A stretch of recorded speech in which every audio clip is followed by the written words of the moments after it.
Hello friends, आज हम आपके साथ व्याकरण का एक बहुत महत्वपूर्ण विषय डिस्कस करने जा रहे हैं। आई होप ये आपकी परीक्षा के लिए बहुत ज़्यादा महत्वपूर्ण होगा। विषय का तो नाम है फ्रेंड्स द्विकर्मक क्रिया। कहने को ये क्रिया का विषय है फ्रेंड्स, लेकिन ये दूसरा एक विषय है जिसमें सबसे ज़्यादा महत्वपूर्ण है, और वो है फ्रेंड्स आपका कारक। ओके और कारक हो चाहे आपका समास भी आप कह लीजिए, तत्पुरुष समास, तो इसलिए क्रिया और कारक दोनों का एक सबसे महत्वपूर्ण विषय द्विकर्म क्रिया, जहां पर बच्चों को थोड़ी कंफ्यूजन रहती है, आज हम वो क्लियर कर देंगे आपका। सभी बच्चे एक बार जल्दी से लाइक और शेयर कर दीजिए और फिर हम डिस्कस करते हैं।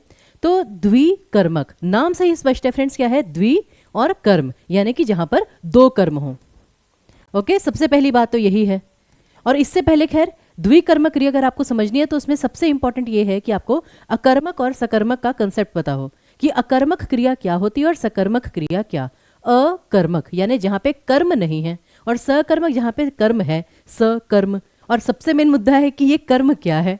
ठीक है ना फ्रेंड्स? तो जैसे जिंदगी में ये कर्म सबसे महत्वपूर्ण होते हैं, उसी के अनुसार फल मिलता है, उसी प्रकार अगर आपको व्याकरण में भी बहुत सारे चीज़ समझनी है तो आपको सबसे पहले समझना होगा कि कर्ता और कर्म ये क्या है, क्योंकि वाच्य हो गया, क्रिया हो गया, बहुत चीज़ें इसी पर निर्भर हैं। तो कर्म वो होता है फ्रेंड्स जिस पर क्रिया का प्रभाव पड़ता है, या फिर आप दूसरी लैंग्वेज में कह लीजिए कि अगर क्रिया का प्रभाव, जो भी एक्शन हो रहा है उसका प्रभाव अगर करने वाले पर नहीं पड़ रहा, कर्ता पर नहीं पड़ रहा, किसी दूसरी जगह पर पड़ रहा है, तो उसे हम कर्म कहते हैं। जैसे कि मोहन साइकिल चला रहा है। अब चला तो मोहन रहा है, लेकिन एक्चुअल में चल क्या रही है? चल तो साइकिल रही है ना। तो उस क्रिया का प्रभाव मतलब चलाने वाले पे बाद में पहले जो चीज़ चल रही है उस पर पड़ रहा है। हो सकता है भाई जैसे मोहन साइकिल चला रहा है, साइकिल चलाते चलाते वो गिर गया, लेकिन साइकिल तब भी थोड़ा बहुत चल के फिर गिरी वो। तो इसलिए कर्म वो है जिस पर क्रिया का प्रभाव पड़े। तो पहले तो आपको ये अकर्मक और सकर्मक समझना है। उसके बाद द्विकर्मक क्रिया फ्रेंड जहाँ पे दो कर्म हो। अब यहाँ पे दो कर्म कौन से होते हैं? तो एक तो जो कर्म कारक है फ्रेंड्स, ठीक है, कर्म कारक। और दूसरे कर्म में फ्रेंड्स वो होता है जिसमें होता है संप्रदान कारक। ये समझने वाली बात है, संप्रदान कारक। तो एक आपका कर्म कारक, एक आपका संप्रदान कारक। फिर आप जानते हैं केवल इसी पर आपके कितने सारे प्रश्न बन सकते हैं, जो कि आपको क्वालिफाइंग में, पीआरटी में, टीजीटी में, पीजीटी तक में आपसे क्वेश्चन पूछा जा सकता है। यकीन मानिए फ्रेंड्स, इसके जो कंसेप्चुअल क्वेश्चन होते हैं वो पीजीटी तक में पूछे जाते हैं। तो इसीलिए आपको समझना है कि द्विकर्म क्रिया में आपके दो कर्म होते हैं। जो कर्म कारक वाला होता है वो होता है फ्रेंड्स मुख्य कर्म। जो एक्चुअल में जो आपका सबसे मेन कर्म है वो है मुख्य कर्म, कर्म कारक में। और उसके बाद जो होता है आपका गौण कर्म। गौण का मतलब क्या होता है फ्रेंड्स? गौण का मतलब होता है सेकेंडरी, ठीक है, जो प्राथमिकता के उसमें क्रम में बाद में आता है। तो ये आपका मुख्य कर्म, ये आपका गौण कर्म। अब आपने अगर परिभाषा वगैरह कहीं से पढ़ेंगे तो हमेशा यही आएगा, ये प्राणीवाचक होता है, ये निर्जीव होता है। अब ये निर्जीव हो या ना हो, लेकिन ये प्राणीवाचक होता है कि, या फिर प्राणीवाचक ना भी हो, ठीक है, ये भी कोई कंपलसरी नहीं है। लेकिन मेन चीज़ क्या आपको जो समझना है, ये गौण कर्म है, ये मुख्य कर्म है। अब ऐसा क्यों कहा जाता है? तो जैसे कि हम एक छोटा सा उदाहरण लेते हैं फ्रेंड्स। और एक और चीज़, ये आपका आता है पहले। जब भी आप वाक्य बनाते हैं, वाक्य का निर्माण करते हैं, उसमें ये गौण कर्म पहले आता है, और ये जो है ये आपका बाद में आता है। और आप जानते हैं इस पे आपका प्रीवियस ईयर क्वेश्चन पूछा गया है, और ये आपका आई गेस एईडीओ में पूछा गया था फ्रेंड्स, बीपीएससी एईडीओ में, और एक बार यूपी वाले एग्जाम में भी पूछा गया था कि जो द्विकर्म क्रिया है उसमें गौण कर्म पहले आता है और मुख्य कर्म बाद में आता है, ठीक है ना। और ये सही गलत वगैरह का बताना था। तो ये छोटी छोटी चीज़ें आपको पता होनी चाहिए। अब इसको पहचानेंगे कैसे? जैसे कि फॉर एग्जाम्पल आप 4 वाक्य ही ले लीजिए। सबसे पहला वाक्य, रोहित ने माता को प्रणाम किया। अब इसमें पूरे वाक्य में क्रिया क्या है? करना। ये है आपकी क्रिया, ठीक है ना, प्रणाम किया। अब करने का काम किसने किया है? वो किया है रोहित ने। तो ने विभक्ति, ये है आपका कर्ता।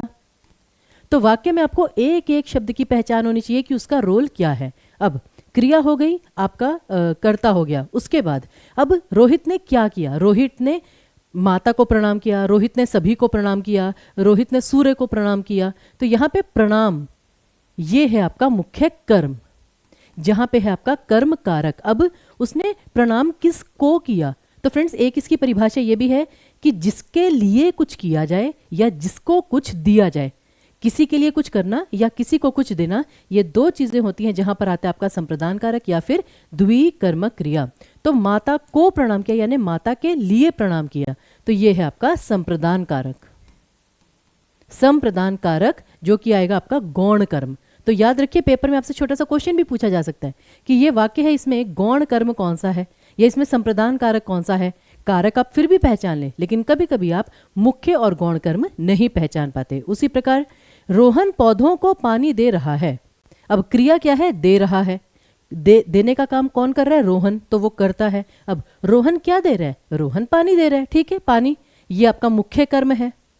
लेकिन अब पानी किसको दे रहा है, किसके लिए दे रहा है? वो पौधों को, पौधों के लिए पानी दे रहा है, तो ये है आपका गौण कर्म। ये है आपका क्या? संप्रदान कारक। और पेपर में याद रखिए फ्रेंड्स, जो कारक वाला प्रश्न होता है उसमें भी आपको ये आता है कि अंडरलाइन पार्ट दिया गया होता है कि पौधों में कौन सा कारक है, रोहन में कौन सा कारक है, उपहार में कौन सा कारक है, मुझे में इसमें कौन सा कारक है। तो इसलिए कारक हो गया, वाच्य हो गया, क्रिया हो गया, समास हो गया, बहुत सारी चीज़ों में आपका ये विषय महत्वपूर्ण है। उसी प्रकार उसने मुझे उपहार दिया, फिर देने का प्रभाव है, तो उसने, ये है कर्ता, क्या दिया? उपहार दिया, तो ये है आपका मुख्य कर्म।